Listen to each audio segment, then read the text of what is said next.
Então, bem-vindos a mais uma aula do curso de Simetria BRST e de Renormalização Algébrica.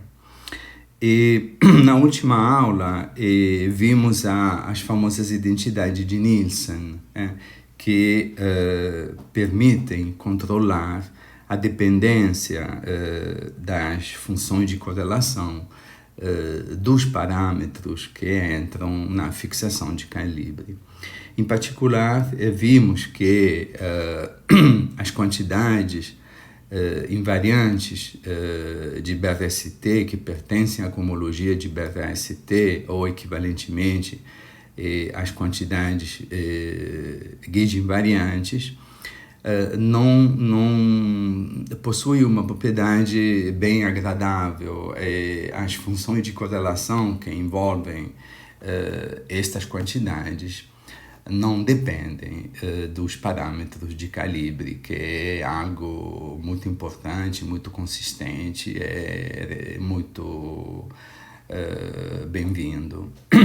Então, após ter apresentado as identidades de Nielsen, gostaria de apresentar alguns, digamos, teoremas de não-renormalização, algumas propriedades de não-renormalização associadas a certas quantidades, em particular frisando a origem dos famosos teoremas de Adler-Bardeen relativos à anomalia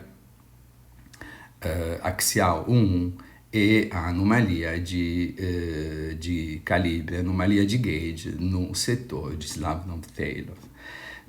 Então, para discutirmos assim, a origem dessas propriedades de não-renormalização, faremos uso explícito do calibre de Landau. Aqui, no livro com o Olivier, nós dedicamos o capítulo 6 inteiramente ao calibre de Landau, as particularidades que esse calibre apresenta e a possibilidade de derivar de uma maneira puramente algébrica os teoremas de não-renormalização da anomalia 1 e da anomalia de gauge. Antes de prosseguir, é preciso fazer uma ressalva sobre o uso de um calibre particular, né? Quando se usa um calibre específico, um calibre particular, por exemplo, o calibre de Landau, é preciso diferenciar entre vários níveis, né?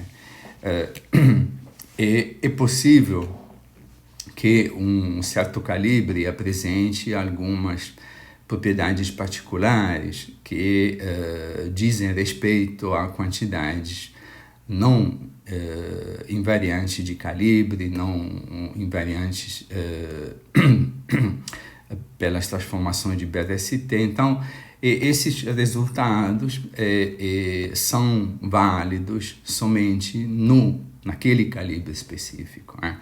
No caso particular do calibre de Landau, veremos que a propriedade saliente deste calibre é que ele possui, além da identidade de Slavnov-Taylor, da identidade de Ward do multiplicador de Nakanishi-Lauto, da equação do antigosto, ele possui uma identidade de Ward adicional, chamada de identidade do gosto de Landau. Essa identidade é uma identidade bastante recente. Nós a caracterizamos assim no começo dos anos 90 e alguns resultados no calibre de Landau eram já conhecidos através da análise dos diagramas de Feynman, como por exemplo o famoso teorema de não-renormalização do Ghost, anti-Ghost, gluon vertex. É resultado já conhecido devido à propriedade que o propagador do campo de calibre tem no gauge fixing de Landau, ou seja, ele é transverso. A transversalidade faz com que certas integrais de Feynman, que aparentemente são divergentes, tornam-se finitas, e isso acarreta algumas propriedades de não renormalização, como, por exemplo, a propriedade de não renormalização do ghost-anti-ghost gluon vertex. Então, a identidade de Ward do ghost no calibre de Landau permitiu um tratamento muito simples, muito algébrico, um entendimento via a existência de uma simetria da propriedade de não renormalização do ghost gluon anti-ghost vertex, que é uma propriedade bem interessante. Nas últimas 2 décadas tem havido uma intensa atividade de estudar aspectos não perturbativos das teorias de calibre, usando exatamente o calibre de Landau, e esse teorema de não renormalização representa um ponto de partida muito importante para a análise das equações de Schwinger-Dyson, como irei mencionar brevemente assim ao longo da aula. Então, é claro que, tendo uma simetria por trás de tudo isso, tudo torna-se, de uma certa forma, mais simples e mais claro, né? Então, no calibre de Landau, as teorias de Yang-Mills possuem uma quarta identidade de Ward, chamada justamente de identidade de Ward do ghost, que leva a toda uma série de teoremas de não renormalização. Então, como eu dizia, há vários níveis da questão. Tem quantidades que dependem, não são gauge invariantes, dependem do calibre. Então, nesse primeiro nível, os resultados de não renormalização que seguem da identidade de Ward do ghost permanecem estritamente válidos só no calibre de Landau.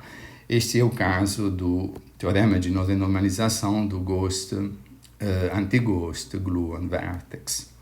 Porém, há um segundo nível relacionado ao utilizo do calibre de Landau.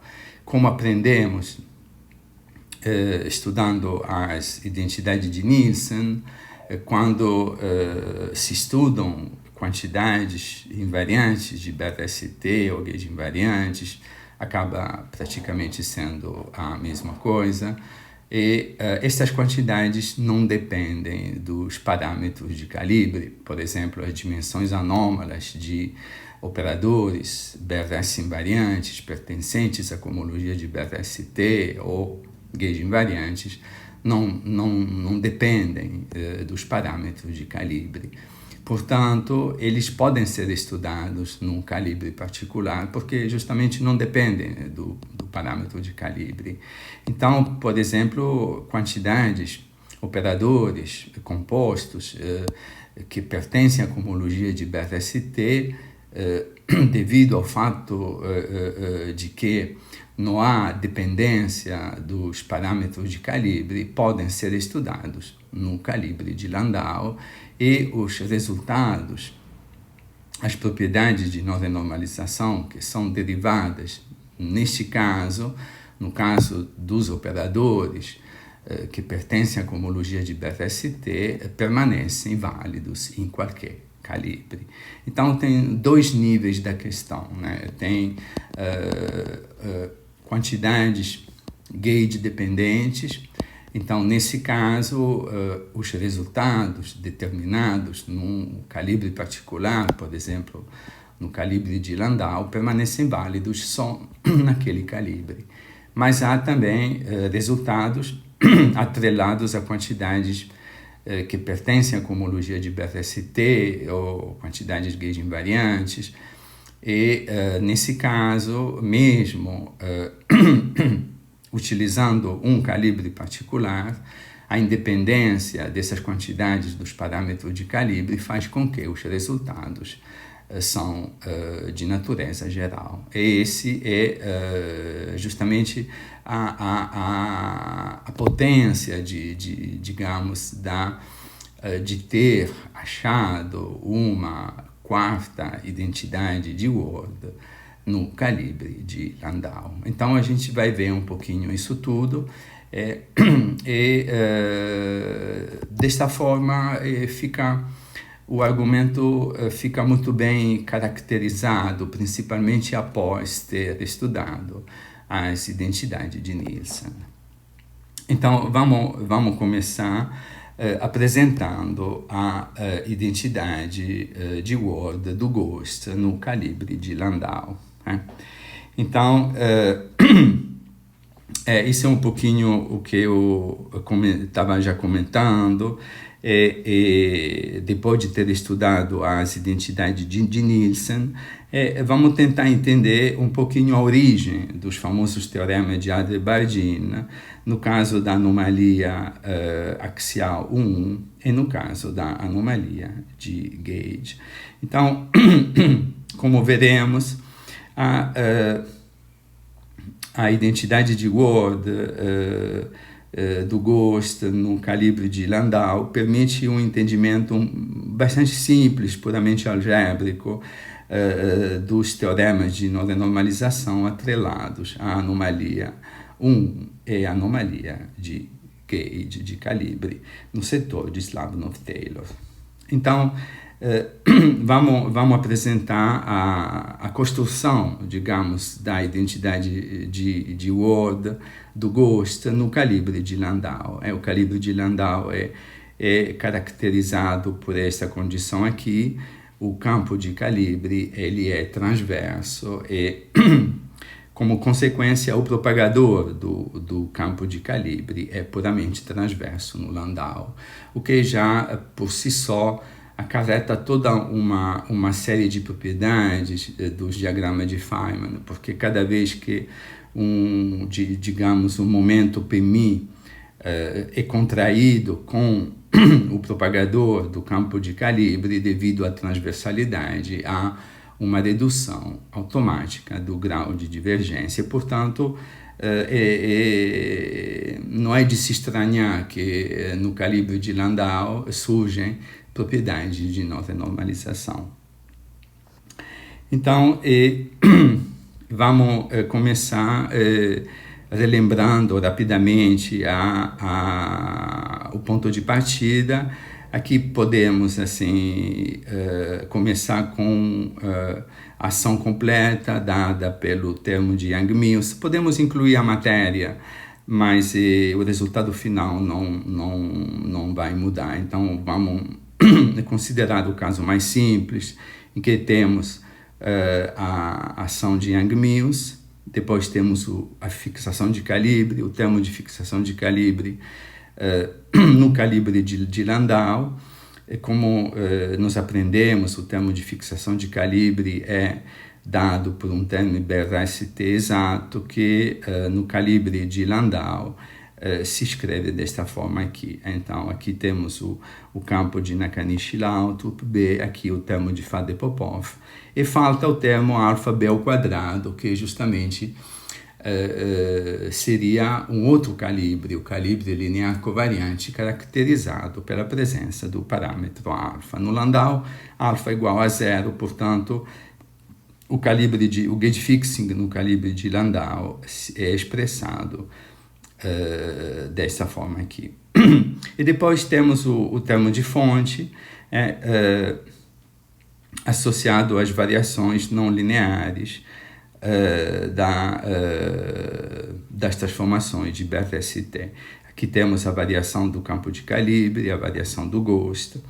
Relembrando que as transformações BRST são essa aqui é a transformação do campo de calibre, a derivada covariante em que o parâmetro de calibre é o próprio Ghost, a transformação não linear do Ghost, o anti-Ghost, que vai no campo de Nakanishi-Lautrup. Aqui introduzir um fator I, assim, por seguindo a anotação dos nossos últimos trabalhos, mas esse fator I eventualmente pode ser absorvido no campo B, não muda nada. E o campo B deixado invariante. As fontes externas ômega L também são invariantes. Então, a ação completa, que tem o termo de Yang-Mills, fixação de calibre e campo externo, campos externos, é deixada invariante pelas transformações de BRST. Então, a nível funcional, temos várias identidades, como já vimos no caso dos calibres lineares covariantes. Temos a identidade Slavnov-Taylor, ela está sempre presente, tanto no calibre de Landau quanto no calibre linear covariante. Depois temos a identidade de Ward do campo de Nakanishi-Lautrup. No calibre de Landau, essa identidade se simplifica um pouquinho, né? Aqui falta o termo num calibre linear covariante, normalmente temos um termo mais alfa BA, com alfa sendo o parâmetro de calibre. No Landau, alfa é igual a zero, portanto, esse termo aqui é ausente. Então, a identidade do campo de Nakanishi-Lautrup se simplifica desta forma aqui. E depois temos a equação do anti-Ghost, que permanece também intacta. Então, essas três identidades foram já introduzidas, foram bem estudadas, e a extensão quântica desta identidade também foi bem estudada, sem nos detalhes, e também a identidade Slavnov-Taylor com a potencial existência da anomalia de Adler-Bardeen no setor de calibre. Agora, para entendermos a existência da quarta identidade de Ward, chamada também de identidade de Ward do Ghost, vamos tentar entender o que acontece com a ação sigma quando se toma a derivada com relação a sigma, com relação ao Ghost, e se faz a integração no espaço-tempo. Então, vamos ver o que acontece quando a gente faz esta operação aqui. Então, olhando explicitamente para a ação sigma, então temos que a derivada de sigma com relação ao Ghost gera um primeiro termo, que vem do termo de fonte. Este primeiro termo envolve uma fonte vezes um campo, portanto é um termo linear. E como aprendemos via princípio de ação, esse termo pode ser assim, é compatível com o princípio de ação quântica, então é um termo perfeitamente assim, é compatível com uma identidade de Ward. A mesma coisa acontece com o termo de fonte associado à variação do Ghost. Como eu estou fazendo uma derivada com relação ao Ghost, aqui a fonte L está acoplada na ação sigma com dois campos fantasmas, então, fazendo a derivada, eu tenho novamente um termo linear, né, que envolve a fonte da variação do campo fantasma vezes um campo fantasma. Então, este termo aqui também é um termo linear e, portanto, é compatível com o princípio de ação quântica, torna-se compatível com a possível existência de uma identidade de Ward. E, finalmente, temos esse último termo aqui, né? Este último termo, ele segue do termo de Faddeev-Popov, deste termo aqui. Quando faço a derivada com relação a C, aqui faço primeiro uma integração por parte, depois aqui eu tenho constante de estrutura FABC, tenho um campo A, um campo C. Portanto, quando faço a derivada com relação a C, sobra um anti-Ghost separado com uma derivada, e um campo de calibre. Então, como a operação é uma operação integrada, a derivada que bate no antigosto, eu posso fazer uma integração por parte e a derivada vai ser contraída com o próprio campo de calibre. Portanto, a diferenciação com relação ao gosto do termo de Faddeev-Popov gera este termo aqui. Este termo aqui, como vocês podem observar, é um produto de dois campos, né? Tem um antigosto e tem a divergência do campo de calibre. Portanto, em princípio, seria um operador composto. Porém, não devemos esquecer do fato que estamos trabalhando aqui no calibre de Landau. Então, o operador, a divergência de A é definida exatamente via uma identidade de Ward, que é a identidade de Ward do campo de Nakanishi-Lautrup. Portanto, utilizando esta equação funcional, eu posso descrever justamente esse termo aqui como sendo a derivada com relação ao campo de Nakanishi-Lautrup. Então, este termo aqui, que aparentemente seria um termo de quebra quadrático e, portanto, não poderia ser interpretado como um termo de uma identidade de Ward genuína por causa do princípio de ação. No entanto, devido à existência da identidade de Ward do campo de Nakanishi-Lautrup, pode ser escrita da seguinte maneira. Este termo pode ser interpretado, como já vimos várias vezes, como sendo uma variação linear do campo B. Então, este termo representa uma variação linear do campo B e a transformação do campo B é dada justamente pelo produto das constantes de estrutura vezes o antigosto.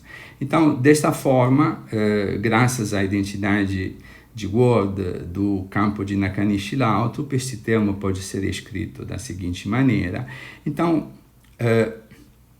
no calibre de Landau, esta equação aqui pode ser colocada numa forma funcional estritamente compatível com o princípio de ação. Observem que esta passagem, a divergência de A igual à derivada da ação com relação a B, só pode ser utilizada no calibre de Landau. Se eu tivesse um calibre linear não covariante, aqui eu deveria acrescentar mais, digamos, um termo que depende do campo de Nakanishi-Lautrup. Então, este termo aqui, com o parâmetro alfa, vai multiplicar o antigosto. Então, o problema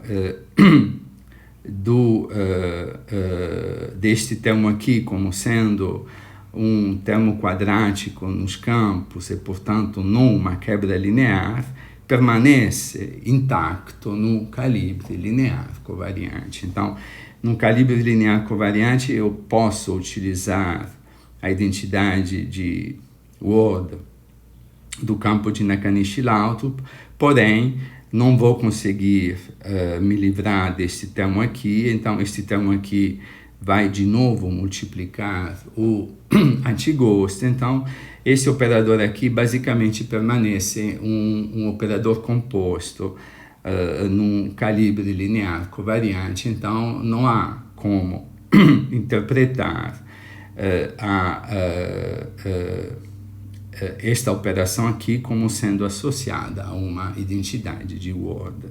Então, é preciso colocar alfa igual a zero, colocando alfa igual a zero, este termo some, e aqui sim nós temos assim a possibilidade de reescrever este termo aqui como sendo uma variação linear de um campo e, portanto, de uma forma compatível com o princípio de ação. Este é um ponto-chave, um ponto muito importante que é próprio do calibre de Landau. Então, eu tendo feito essa ressalva,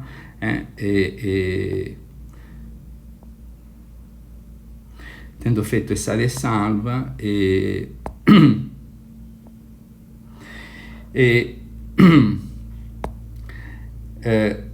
esta operação aqui, levando em conta que este termo é um termo linear, este termo pode ser transformado via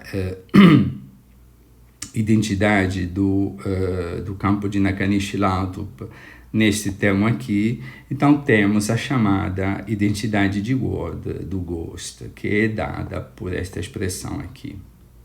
Aqui o operador GA é a variação do Ghost, depois temos a variação linear do campo de Nakanishi-Lautrup, que é transformado no anti-Ghost. Então, este operador aqui é totalmente compatível com o princípio de ação.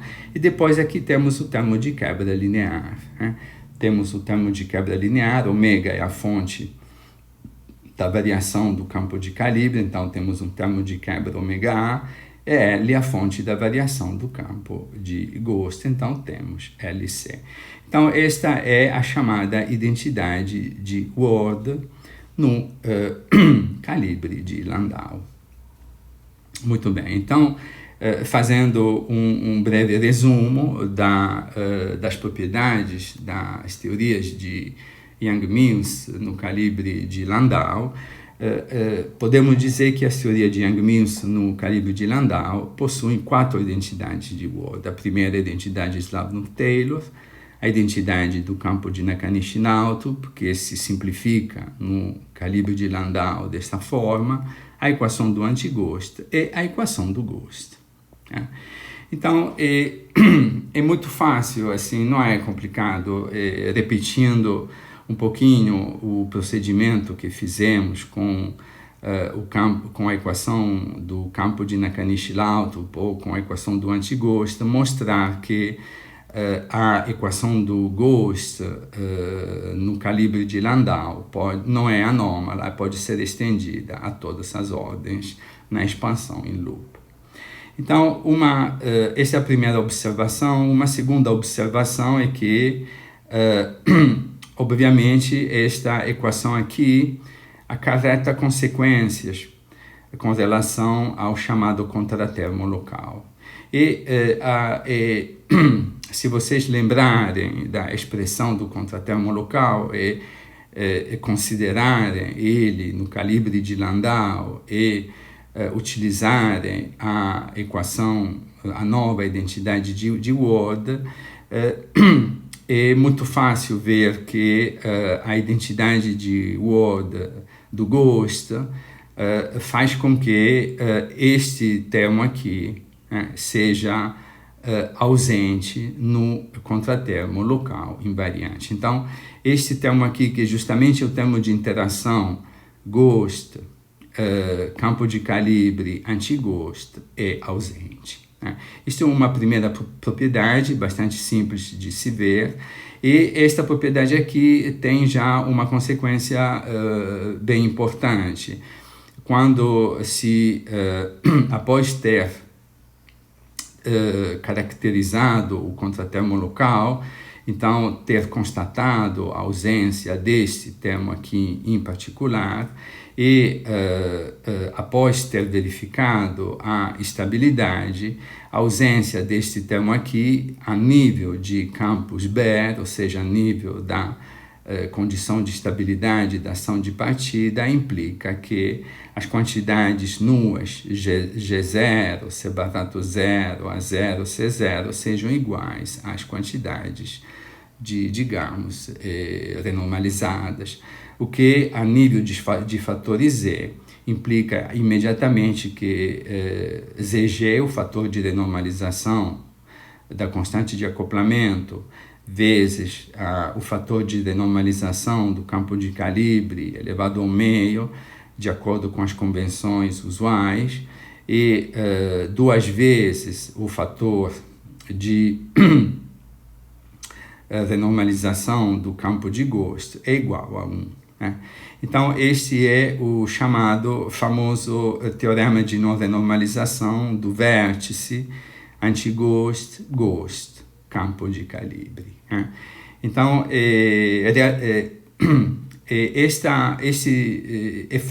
de uma certa forma é fácil entender o primeiro comentário que eu fiz no começo da aula, que esse teorema vale só no calibre de Landau, porque envolve quantidades que são gauge dependentes, né?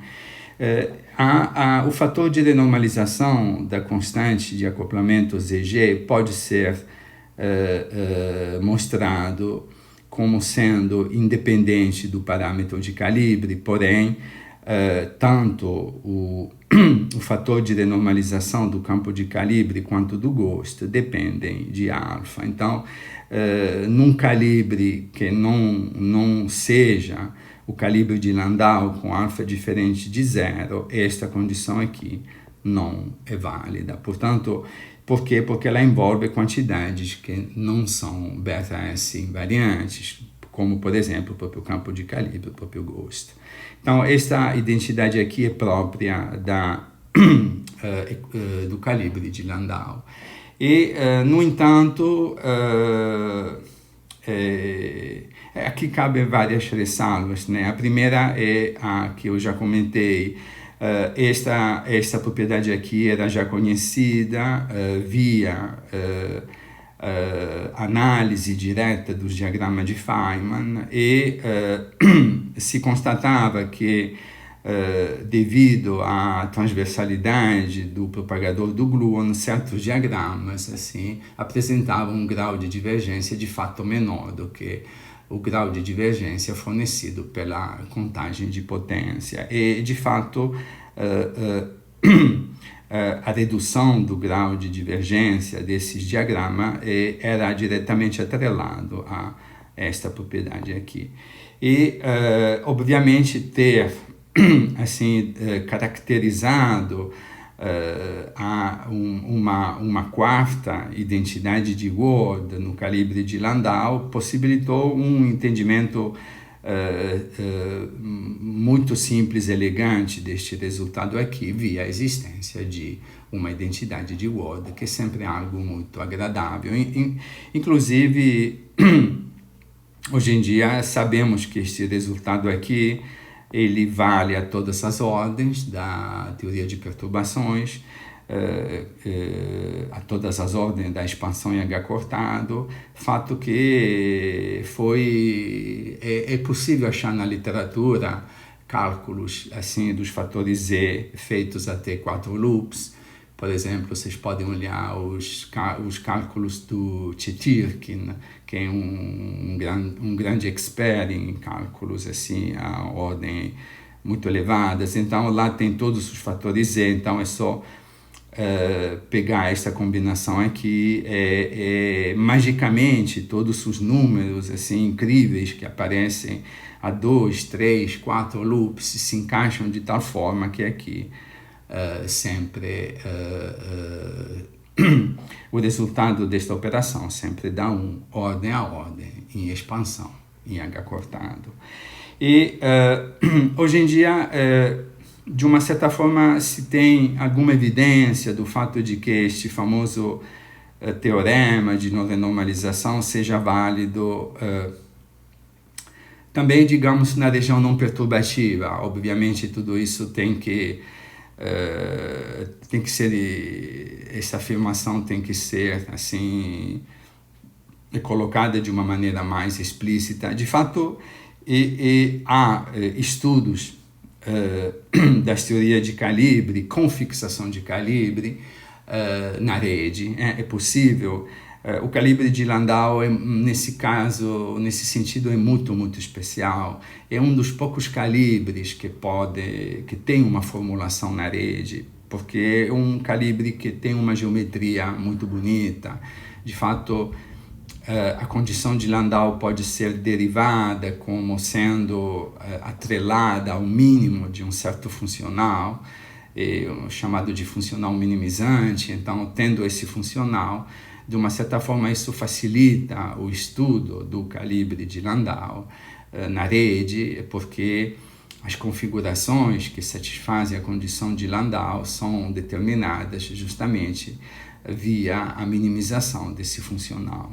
Então, alguns estudos recentes realizados na rede, em que é possível, utilizando o gauge fixing, estudar justamente o propagador do campo de calibre, o propagador do GHOST e um pouquinho a constante de acoplamento atrelada ao acoplamento anti-GHOST, gluon, GHOST, há evidências de que este teorema permaneceria válido também de alguma forma ao nível não perturbativo, embora ainda há muito a ser entendido neste sentido. E uma outra coisa que eu queria ressalvar é que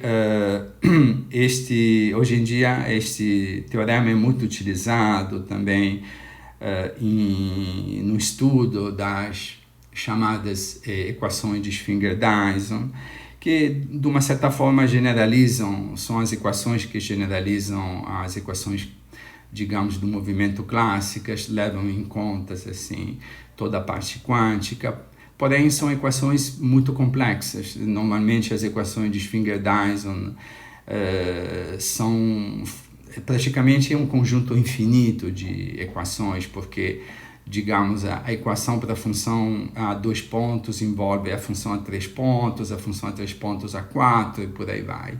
Então, é preciso fazer um truncamento dessas equações para poder obter algum resultado, e este teorema de não renormalização providencia uma maneira, digamos, muito elegante, geométrica e, de uma certa forma, também respaldada um pouco por esses resultados obtidos na rede, de um possível truncamento que é possível fazer no calibre de Landau. Então, o calibre de Landau realmente hoje em dia oferece possui aspectos assim ainda muito pesquisados, principalmente assim tentando visar uma compreensão maior do que acontece, digamos, na região não perturbativa, onde a constante de acoplamento aumenta e torna-se próxima de 1 ou até maior de 1 devido a liberdade assintótica. Então, são ressalvas assim, que vale a pena mencionar, porque são assuntos que são intensamente pesquisados hoje em dia. Então, este resultado, o famoso teorema de não renormalização do gluon anti-GHOST, GHOST no calibre de Landau, é algo que está sendo investigado não só assim através da checagem perturbativa, mas também via assim tentativas de obter uma compreensão mais profunda de possíveis efeitos não perturbativos, inclusive comparando os resultados analíticos com os resultados obtidos nas simulações numéricas. E o acordo é realmente assim, é muito bom, o que abre toda uma série de questões que são assim, muito debatidas hoje em dia. Então, é um ponto que certamente vale a pena mencionar. Então, esse é um primeiro resultado já conhecido, mas que via identidade de GHOST, tem uma formulação puramente algébrica, ele deriva diretamente de uma identidade de Word, portanto, é algo digamos que de uma certa forma se compreendeu melhor, né? Então, este é um primeiro resultado atrelado ao calibre de Landau, né? Porque envolve quantidades não invariantes de β-ST, como a renormalização do campo de calibre e do campo de GHOST. Agora, vamos ver assim, um outro nível, né, digamos, um outro conjunto de aplicações, né, da equação do Ghost no calibre de Landau. Então, justamente, é uma equação que diz respeito ao Ghost, né, como vocês podem ver por causa deste termo aqui. Então, justamente a equação é praticamente a equação natural, a identidade de Ward natural para investigar o que acontece com os famosos polinômios de Ghost, traço de C potência 2π mais 1, que já vimos assim nas aulas passadas como sendo as soluções das equações de descidas do problema de cohomologia de BRST, e como estes polinômios estão intimamente atrelados à anomalia de Adler-Bardeen no setor U1. Aqui, por exemplo, temos o polinômio C ao cubo, o primeiro polinômio, e a anomalia de calibre de Adler-Bardeen é associada ao quinto polinômio, traço de C5. Então, estes polinômios pertencem à cohomologia de BRST. E, portanto, são objetos, por exemplo, a dimensão anômala desses polinômios e não depende dos parâmetros de calibre, portanto, é natural, é praticamente assim, a identidade de Ward do calibre de Landau, é praticamente a plataforma natural para estudar as propriedades quânticas destes polinômios, vistos como sendo operadores compostos, né? Então, antecipando um pouquinho o resultado, a nova identidade de Ward, a identidade do Ghost, não é difícil de imaginar que ela terá muitas consequências sobre as propriedades de renormalizabilidade destes polinômios, e que tudo isso tem uma ligação com os famosos teoremas de Adler-Bardeen, porque esses polinômios, no fundo, têm uma ligação direta, são a última equação do conjunto de equações chamadas de equações de descida, que entram na caracterização das anomalias, tanto da anomalia 1 quanto da anomalia de calibre. Então, vamos ver como, por exemplo, como é possível estudar. Por exemplo, vamos fazer o exemplo mais simples do primeiro polinômio, C ao cubo. C ao cubo tem essa expressão aqui. Vamos ver como se estuda esse polinômio utilizando a equação do Ghost. Muito bem. Então, vamos considerar este objeto como sendo um campo composto. Então, como já vimos anteriormente, C ao cubo é um elemento da cohomologia do operador de BRST, ele é BRST invariante e ele não pode ser escrito como S, como uma variação exata. Então, para estudar este objeto a nível quântico, vamos introduzir ele na ação de partida através de uma fonte ρ. Esse é o procedimento que já aprendemos, o procedimento genérico. A gente quer estudar um operador composto, inclui ele na ação de partida para poder derivar as regras de Feynman que permitem calcular as funções de correlação com a inserção do operador composto. Então, vamos introduzir uma fonte ρ, devido ao fato de que este operador é BRS invariante, a fonte ρ também será BRS invariante. E a fonte ρ, ela, como C tem dimensão 0, ela tem dimensão 4, ela possui também número de Ghost menos 3, porque esse operador tem número de Ghost 3. Então, vamos agora, temos que incluir este termo aqui na ação de partida. Então, a ação de partida agora não é mais sigma, mas é sigma mais sigma rho.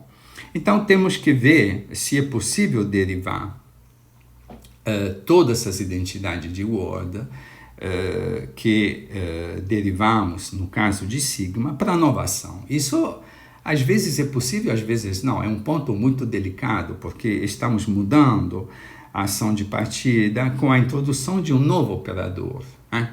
Então, este novo operador, às vezes, pode ser compatível ou não com as identidades de Word da ação de partida. Se não for compatível, temos que incluir todos os operadores, de uma certa forma, gerados pela inclusão de um certo operador. E isso pode ser um procedimento, às vezes, bastante complexo, né?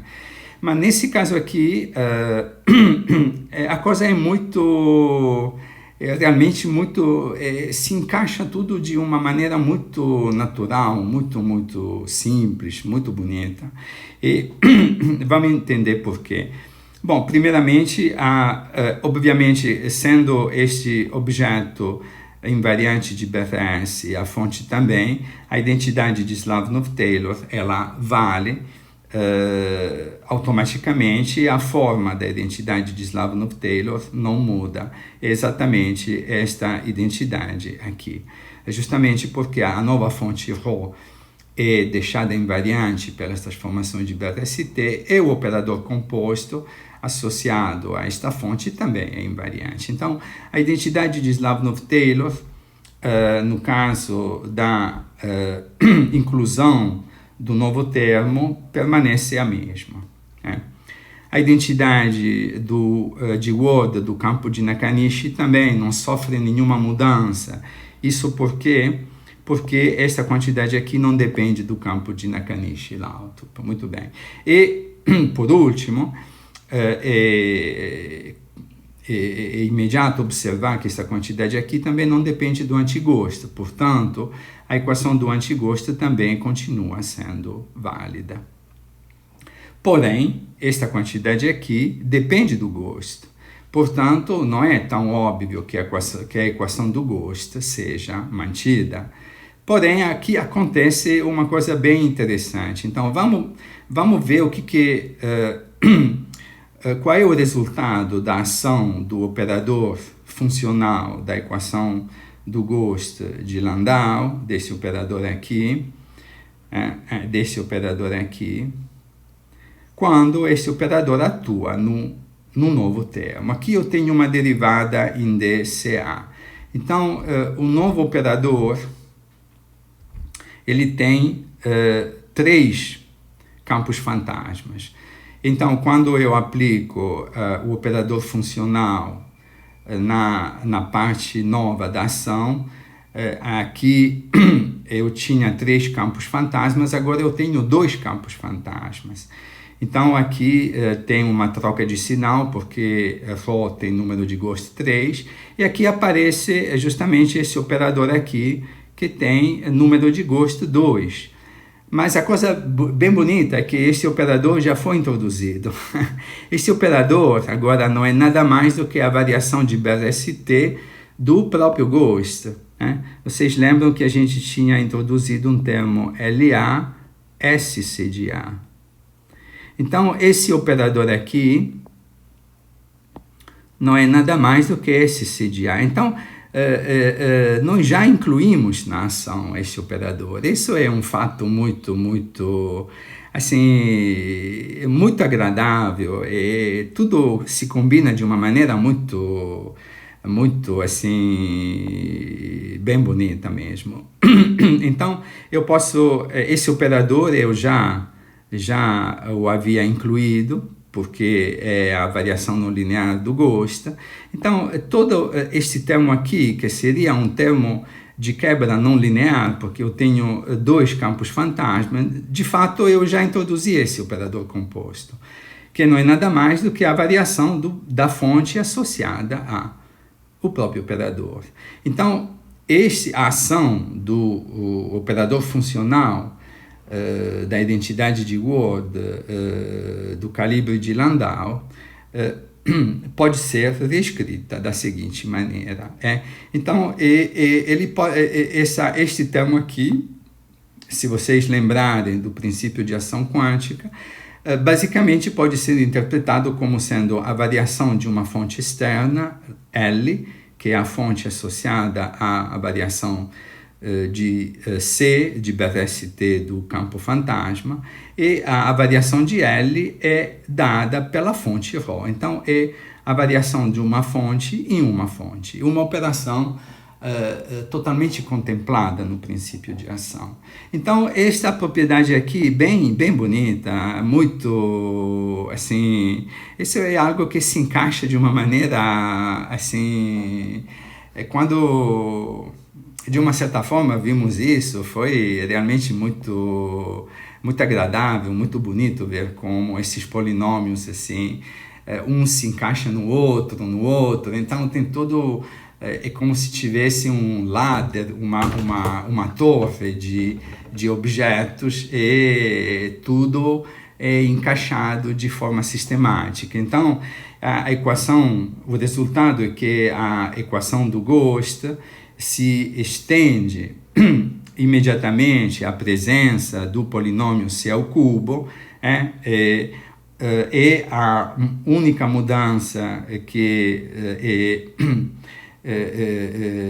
a única mudança não operador funcional da identidade de Ward associada à equação do Ghost é dado por esta expressão aqui, que tem o sentido de transformar uma fonte numa outra fonte. Então, é uma operação assim, totalmente contemplada no princípio de ação.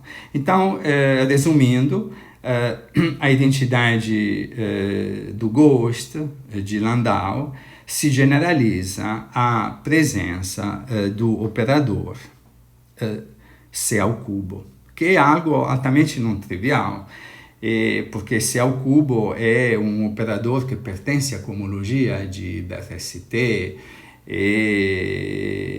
então ele é um operador Gauge invariante, um operador que Gauge invariante, BRST invariante, pertence à cohomologia de BRST, então digamos, algo que possui, digamos, um nível... como vimos, ele entra nas equações de descida das anomalias, tem todo um sentido geométrico tem um sentido geométrico bem claro, bem profundo, é algo, digamos, que dá acesso a uma interpretação, digamos assim, geométrica tem uma famosa fórmula de homotopia chamada a fórmula russa, que permite relacionar assim estes polinômios com as soluções das equações de descida via assim uma famosa fórmula de homotopia. Então, esses polinômios têm toda uma geometria, têm todo um sentido. Então, pertencem realmente a um nível, digamos assim, um destaque dentro da classe de objetos BRST invariantes. Então, a coisa interessante é que a identidade de Ward do Ghost se generaliza à presença do operador C ao cubo, desta forma aqui. Então, agora podemos refazer toda a análise da caracterização do contratermo local invariante. Então, agora temos a presença de mais uma fonte, ou seja, a fonte Rho. A fonte Rho, ela também agora participa da expressão do final do contratermo local invariante, é uma variável que entra também. Mas não é difícil de imaginar, e isso no capítulo 6 do livro com Olivier foi feito nos detalhes, que a equação do gosto, né, ela implica na ausência deste contratermo aqui, né? Ou seja, este contratermo que seria permitido pela identidade de Slavnov-Taylor, porque ele é BRST invariante por construção, ele de fato é ausente por causa justamente da equação do gosto. Então, a equação do gosto, assim como a equação do gosto assim, fazia com que este termo aqui não estava presente na expressão final do contratermo invariante local, também faz com que este termo aqui também não esteja presente. Então, a nível de constante de renormalização, isso diz que o fator de renormalização da fonte, portanto, do próprio operador composto, não é algo independente, né? Ele é obtido através da renormalização da constante de acoplamento e do próprio gosto. Então, esse é, de fato, um teorema de não renormalização, porque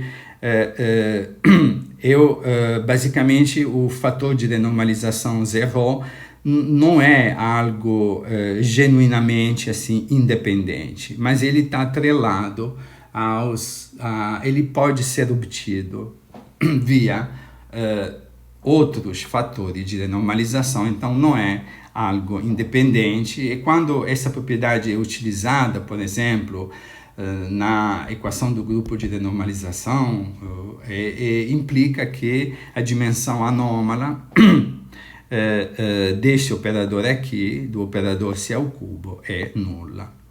Muito bem. Então, esta é uma propriedade bem interessante, bem bonita. É, digamos, uma propriedade de não renormalização assim, deste operador aqui.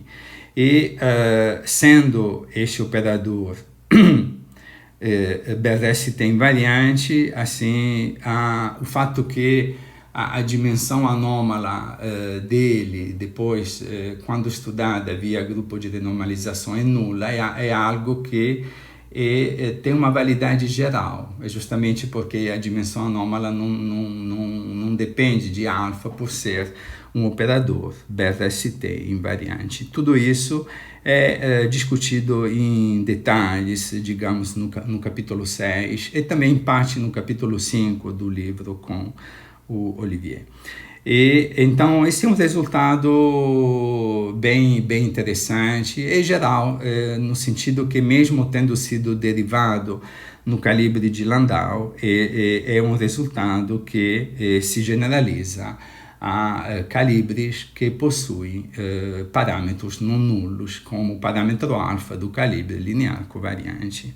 E esse resultado aqui se generaliza também com, assim, um mínimo de esforço a outros polinômios de ordem mais elevada. Por exemplo, aqui consideramos o polinômio C ao cubo, mas a mesma coisa vale para o polinômio C5, para o polinômio C7, porque é possível, a derivada do polinômio C5 vai dar algo que é C4, aí a gente inclui C4 também na ação, a derivada de C4 vai dar C ao cubo, a derivada de C ao cubo vai dar C ao quadrado, e aí a gente tem toda uma sucessão de polinômios com as respectivas fontes. Então, a identidade de Word, do Gost, de Landau, pode ser generalizada à inclusão dos polinômios de grau mais elevado, desses famosos polinômios ímpares,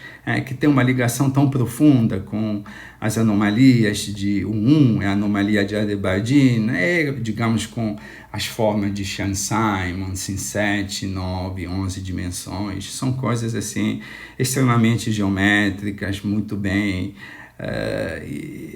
entendidas também do ponto de vista topológico, geométrico. Então, esse é um resultado muito agradável da equação do Gost, que justamente por ser uma identidade associada ao gosto, permite estudar o comportamento desses polinômios aqui. E permite obter um resultado independente do calibre, mesmo utilizando um calibre particular, porque os próprios operadores são elementos da cohomologia de BRST e, portanto, a dimensão anômala, por exemplo, desses operadores não depende dos parâmetros de calibre.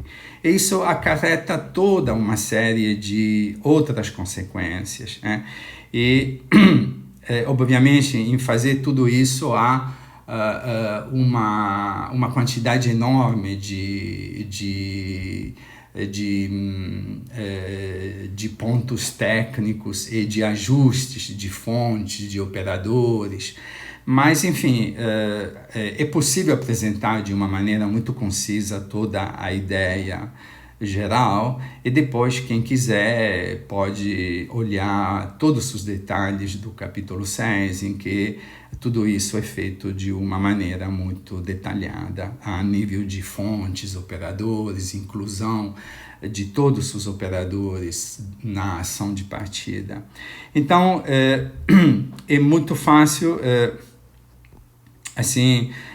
entender agora como o fato de ter determinado, por exemplo, propriedades importantes do operador C ao cubo, né, como, por exemplo, o fato que a dimensão anômala dele é nula, sendo o operador ômega ao cubo relacionado à anomalia 1 via as equações de descida, o que a gente pode fazer agora pode incluir todos os polinômios, né? Ômega 03, que é a forma de Chern-Simons em 3 dimensões, e o polinômio ômega 12, ômega 21. É possível introduzir todos esses polinômios com oportunas fontes na ação de partida, e é possível manter a identidade do gosto de Landau. Então, as propriedades de normalizabilidade de C ao cubo se propagam, de uma certa forma, ao longo das equações de descida, até chegar à anomalia 1. Então, a propriedade de normalizabilidade deste operador aqui se propaga via equações de descida, que podem ser generalizadas a nível de identidade de Slav-Taylor, a nível quântico, introduzindo esses polinômios na ação de partida. Essas propriedades se propagam ao longo de todos os níveis das equações de descidas, até chegar à própria anomalia. E, obviamente, aqui vamos ter uma propriedade de nova normalização do coeficiente da anomalia, que é exatamente o teorema de Adler-Bardeen, que no caso da anomalia 1 diz que o coeficiente da anomalia recebe contribuições só a um loop. Então, a origem, digamos, do teorema de Adler-Bardeen, no caso da anomalia 1, pode ser vista de uma maneira puramente algébrica, de uma maneira, digamos, muito elegante, muito geométrica, como sendo atrelada às propriedades do primeiro polinômio não trivial nos gostos, que é traço de C ao cubo, e que justamente por ser um polinômio nos gostos, pode ser controlado via identidade do gosto no calibre de Landau. E mesmo utilizando um calibre particular, a natureza BRST invariante deste operador faz com que os resultados sejam, de fato, independentes do parâmetro de calibre e, portanto, gerais. Então, a origem, digamos, do famoso teorema de Adler-Bardeen, da anomalia 1, pode ser vista, digamos, como uma consequência das propriedades de normalização do primeiro polinômio, traço de C ao cubo. Isso é muito bonito, muito geométrico, e de uma certa forma elegante, simples, realmente assim foi assim, foi bonito ver como tudo se encaixava, se encaixa de uma maneira muito simples, quando conseguimos ver que a identidade, que o calibre de Landau possuía uma ulterior identidade que envolvia justamente o gosto.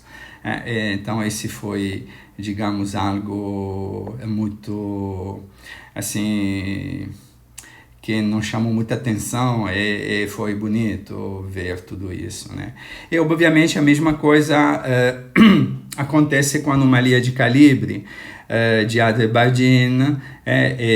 Aqui o último polinômio nos gostos é um pouquinho mais, o polinômio é o quinto polinômio nos gostos, traço de C5, e aqui a gente pode fazer a mesma coisa, introduz traço de C5, a derivada de traço de C5 dá um C4 com uma certa combinação dos fatores D e F, é introduzida também esse outro operador composto, então se introduzem todos os operadores de C5 até C ao quadrado, então se forma uma torre completa de objeto de gosto, e a equação a identidade de Wörth de Landau é mantida da mesma forma como ela é mantida por C ao cubo, e depois eu posso introduzir todos os outros operadores que aparecem no ladder da famosa anomalia de Adler-Bardeen.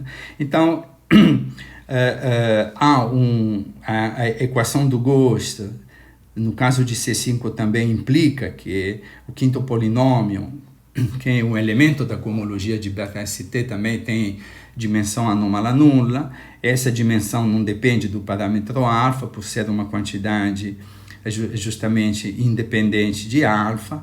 Então, as propriedades de não renormalização do quinto polinômio também, nesse caso, no caso do ladder da anomalia de Adler-Bardeen, se propagam aos outros elementos até chegar à própria anomalia.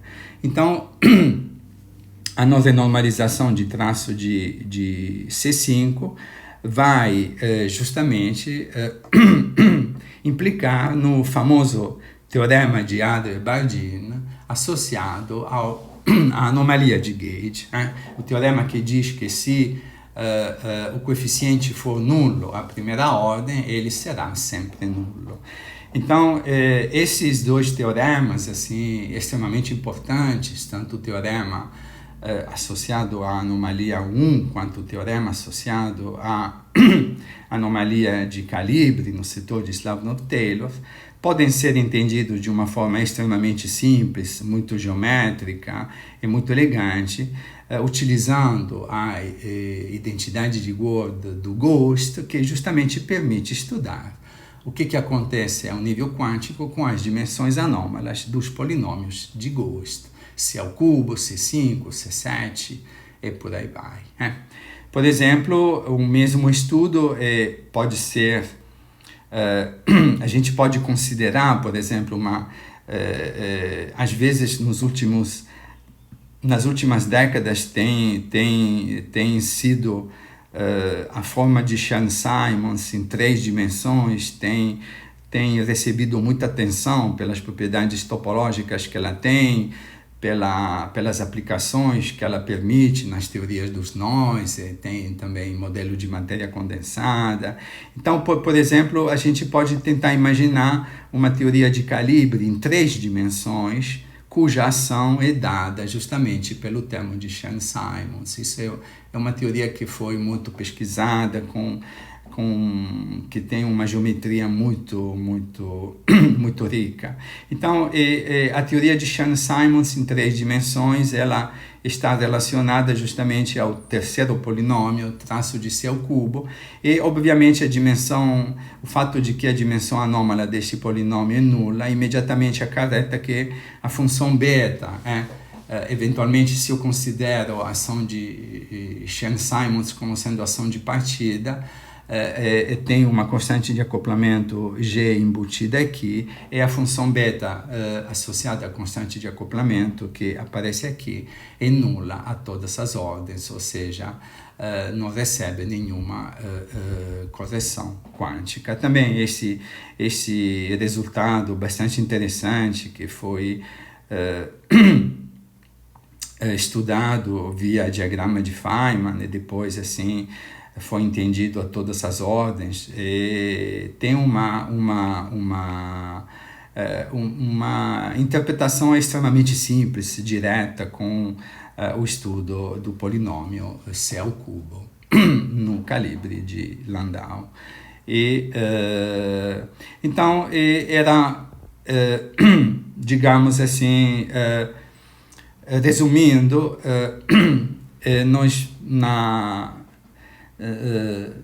nas aulas passadas vimos como a anomalia 1 de Adler-Bardeen via equações de descida se relaciona com o terceiro polinômio traço de C ao cubo, que é um elemento da cohomologia de BRST, e a anomalia de Adler-Bardeen no setor de Slavnov-Taylor se relaciona com o quinto polinômio nos ghosts, né? Agora, no calibre de Landau, temos uma identidade de Ward chamada de equação do ghost, que é a plataforma natural para estudar o comportamento desses polinômios. E o resultado é que todos os polinômios não triviais, traço de C, potência 2P mais 1, são podem ser estudados via identidade de Ward do Ghost, e suas dimensões anômalas são nulas, o que acarreta em toda uma série de propriedades para todos os elementos que entram nas respectivas equações de descida. E isso acarreta uma interpretação muito simples, muito elegante, muito geométrica do teorema de não renormalização de Adler-Bardeen para a anomalia de calibre e para a anomalia 1. Então, era um pouquinho isso que eu queria mostrar nessa aula, como a utilização de identidade de Ward é de fato algo muito poderoso, é algo que permite assim caracterizar propriedades quânticas de operadores compostos que pertencem à cohomologia de BRST de uma maneira muito geométrica, elegante, muito, digamos, poderosa a todas as ordens na expansão em H cortado. Então, digamos, finalizando, foi muito bonito ter, de uma certa forma, derivado a identidade do Ghost no calibre de Landau, porque é uma identidade que permite estudar esses famosos polinômios traço de C potência 2P mais 1. Esse é um fato notável, um fato realmente bem bonito, e que nos permitiu um entendimento bastante simples e muito geométrico de todas essas propriedades tão bonitas das anomalias, teorema de não renormalização, toda a geometria que elas têm via equação de descidas, fórmula de homotopia, por aí vai. Então, é um bom ponto, digamos, para terminar a aula. E único pequeno, ainda mais um pequeno comentário, que a identidade do Ghost no calibre de Landau também tem uma generalização. As teorias supersimétricas N igual a 1 no calibre de Landau também pode ser formulado na teoria supersimétrica no superespaço, e conclusões similares valem também no superespaço, né? Então, é um excelente ponto para terminar, e, digamos, isso completa um pouquinho a discussão sobre as propriedades das anomalias 1 e de Gage, né? Então, é um pouco isso, tá? Então, muito obrigado a todos e até a próxima. Tchau, tchau.